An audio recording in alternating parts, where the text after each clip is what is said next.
Mərhəmətli və bağışlayan Allahın adıyla. Nəhcül bəlağa. Bilin ki, siz İslamın bağını qırdınız, onun hüdudlarını tərk etdiniz və hökmlərini aradan qaldırdınız. Bilin ki, Allah mənə zülümkarlar, əhdini sındıranlar və yer üzündə fitnə fəsad törədənlərlə vuruşmağa əmr edib.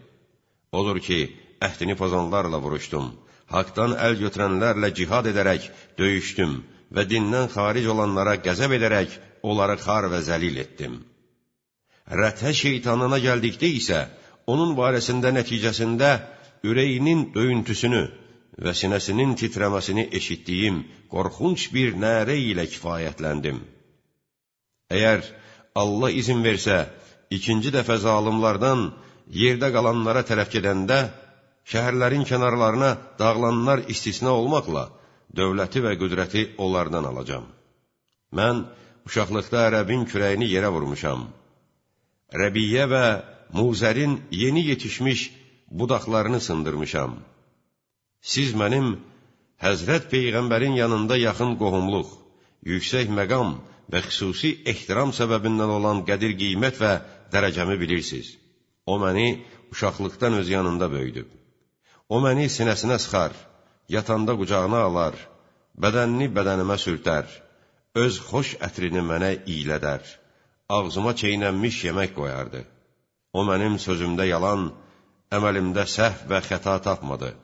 Peyğəmbər süddən ayrılandan sonra Allah mələklərinin ən böyüyünü o həzrətə yoldaş etdi ki, gecə-gündüz onu nəciblik yollarına və dünyanın gözəl xislətlərinə doğru yönəltsin. Mən dəvə balası anasının dalına düşüb getdiyi kimi onun arxasınca gedirdim. O, hər gün öz xislətlərindən bir bayraq və əlamət ucaldır və mənə ona yiyələnməyi əmr edirdi. Hər il Hirada məskunlaşardı. Həmin müddətdə mən onu görərdim və onu məndən qeyrisi görməzdi. Həmin zamanda İslam Allahın Peyğəmbərinin və Xədicənin evindən başqa heç bir evə daxil olmamışdı və mən onların üçüncüsü idim. Vəhy və elçilik nurunu görür, nübüvvət və Peyğəmbərlik ətrini duyurdum. O həzrətə vəhy nazil olanda şeytanın səsini eşitdim. Dedim, ey Allahın Peyğəmbəri, bu nə səsdir? Bu, şeytanın səsidir ki, o pərəstiş edilməkdən ümidsizliyə qapılıb. Sən mənim eşitdiklərimi eşidir, gördüklərimi görürsən. Sən yalnız Peyğəmbər deyilsən, lakin vəzirsən. Sən xeyir və yaxşılıqdasan. Qureyşin böyüklərindən ibarət bir dəstə Həzrət Peyğəmbərin yanına gələndə mən onunla bir yerdə idim. Onlar dedilər, ey Məhəmməd, sən elə böyük bir iş iddia edirsən ki, nə sənin ataların və nə də sənin nəslindən bir nəfər onu iddia etməyib. İndi biz səndən bir iş görməyini istəyəcəyik. Əgər bizim üçün onu yerinə yetirsən və onu bizə göstərsən, biləcəyik ki, Peyğəmbər və elçisən. Amma əgər yerinə yetirməsən, biləcəyik ki, cadugər və yalancısan. Peyğəmbər buyurdu, nə istəyirsiniz? Dedilər, bu ağacı çağır, kötükləri ilə çıxıb qarşında dayansın. Peyğəmbər buyurdu, Allah hər şeyə qadirdir. Əgər sizin bu istəyinizi rəva etsə, iman gətirib haqqa şəhadət verəcəksiniz? Dedilər, bəli. Buyurdu, mən istədiyinizi sizə göstərəcəm. Amma bilirəm ki, xeyir və yaxşılığa bağlanmayacaqsınız. Sizin aranızda eləsi var ki, quyuya atılacaq. Həmçinin qoşunları toplayacaq kimsə də var.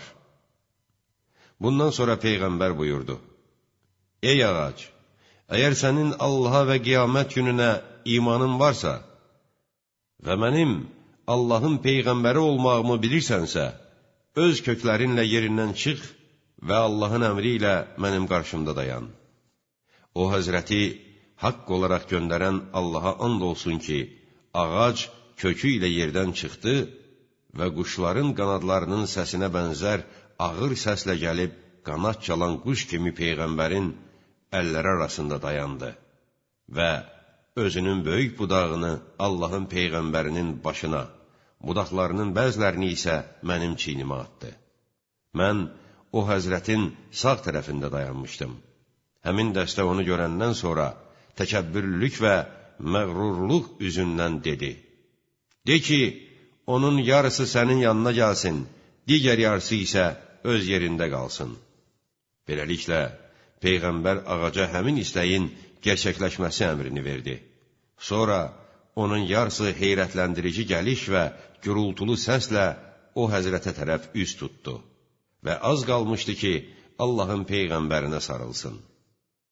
Onlar yenə naşükürlük və ədavət üzündən dedilər: Əmr et, bu yarı hissə qayıdıb əvvəl olduğu kimi öz yarısına birləşsin.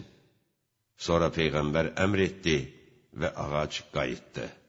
Mən dedim: İbadətə Allahdan başqası layiq deyil.